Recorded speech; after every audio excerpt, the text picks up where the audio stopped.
नमस्कार दर्शकों भले ही दिवाली तो फिलहाल नहीं है, लेकिन दिवाली पर गणेश लक्ष्मी की पूजा का विधान है।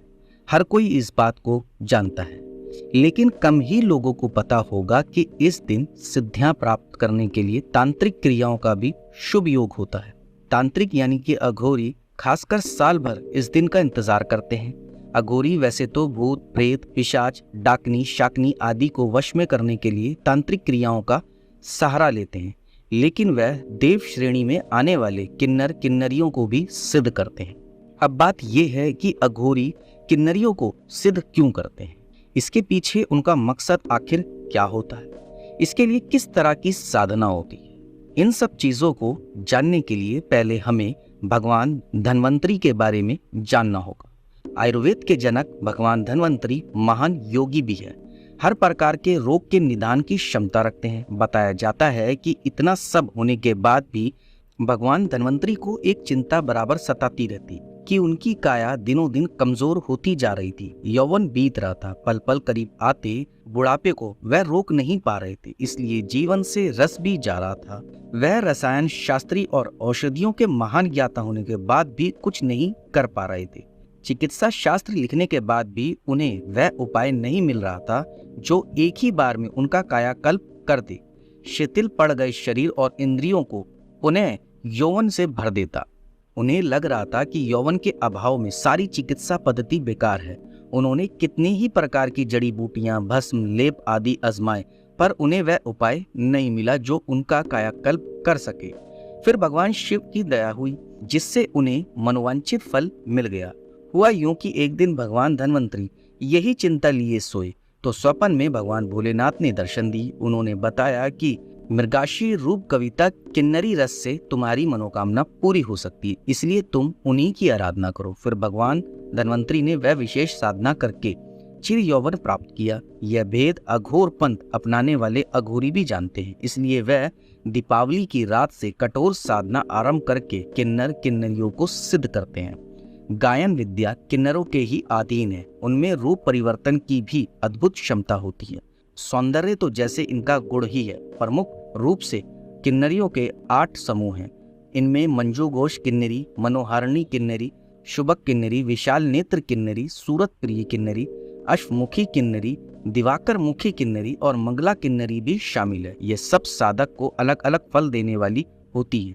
रूप परिवर्तन और चिर यौवन के लिए अघोरी ज्यादातर मृगाशी रूप कविता किन्नरी और मंजूघोष किन्नरी को सिद्ध करते हैं।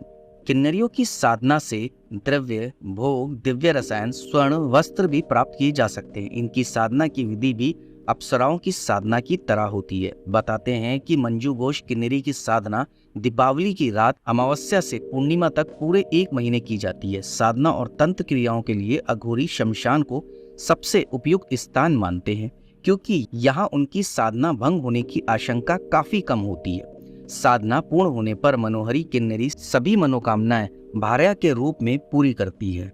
इसके अलावा मृगाशी रूप गविता किन्नरी को आदि शक्ति माता पार्वती की शक्तियों में से एक माना गया है। यह किन्नरी रूप सौंदर्य रस से परिपूर्ण है। यह शिव और शक्ति के साधकों को शीघ्र प्रसन्न होकर वर देने वाली है। इनके सिद्ध होने पर साधक कायाकल्प तक कर सकता है। इनके सिद्ध होने पर शरीर निरोगी रहकर बुढ़ापे से दूर रहता है। भगवान धन्वंतरी ने इन्हीं की आराधना से अपनी मनोकामनाएं पूरी की थी, तभी से इसे धन्वंतरी रचित किन्नरी साधना कहते हैं। इन्हें सिद्ध करने के बाद ही भगवान धन्वंतरी अपने शास्त्र की पूर्णता देने में सक्षम हुए थे। मृगाशी रूप कविता किन्नरी की साधना शिव कल्प में किसी भी दिन से शुरू की जा सकती है। शिव कल्प का प्रत्येक दिवस शिव साधना को ही माना जाता है। इस किन्नरी स्वरूप की साधना सायंकाल सूर्यास्त के बाद ही की जाती है। इसके लिए किसी खास मुहूर्त की जरूरत नहीं है। साधक जब चाहे तभी इनकी साधना से मनोवांछित फल पा सकता है। इसमें किसी विशेष सामग्री की आवश्यकता भी नहीं होती। घी का दीपक पूरे साधना काल में जलते रहना चाहिए। ये साधना 7 दिनों की होती है। कहा जाता है कि किन्नरों में पुरुष और स्त्री दोनों के ही गुण मिले होते हैं। किन्नरी का तीर्थ दक्षिण भारत में है और इसे कुवगम नाम से जाना जाता है। किन्नरों को सिद्ध करने के लिए हर साल बड़ी संख्या में अघोरी वहां पहुंचते हैं। इसे कुंथक द्वार भी कहा जाता है। यह मंदिर अरावन देवता का बताया जाता है। यहाँ के किन्नर उनको अपना आराध्य मानते हैं। हर साल प्रथम पूर्णिमा के दिन यहाँ पूजा अर्चना होती है। जो 15 दिन तक चलती है। उत्सव शुरू होने के बाद किन्नर और अघोरी हर रात मंदिर पर आते हैं। बता दे कि किन्नर 14वें दिन अपने देवता किन्नर रावण से शादी करते हैं। अगले ही दिन उन्हें विधवा भी कर दिया जाता है। रावण देवता को अर्जुन का पुत्र माना जाता है। कुवगम में किन्नरी साधना अत्यधिक फलदायी मानी जाती है। इसी कारण अघोरी तांत्रिक भी किन्नर शक्तियों को हासिल करने के लिए यहाँ पूजन करने आते हैं। कई अघोरी तो ये भी कहते हैं कि अघोरी की सबसे पहली शर्त यह है कि अपने मन से घृणा को निकालें। अघोरी मानव मांस तक खा जाते हैं। इसके पीछे उनका तर्क होता है कि मन से घृणा निकल जाए, जिससे समाज घृणा करता है, अघोरी उसे अपनाता है। तो दर्शकों, कुछ इस प्रकार से फलदायी होती है किन्नरी साधना, जिसे अघोरी सिद्ध करके अपनी काफी सारी मनोकामनाओं को पूर्ण करते हैं और इस सिद्धि को प्राप्त करते हैं।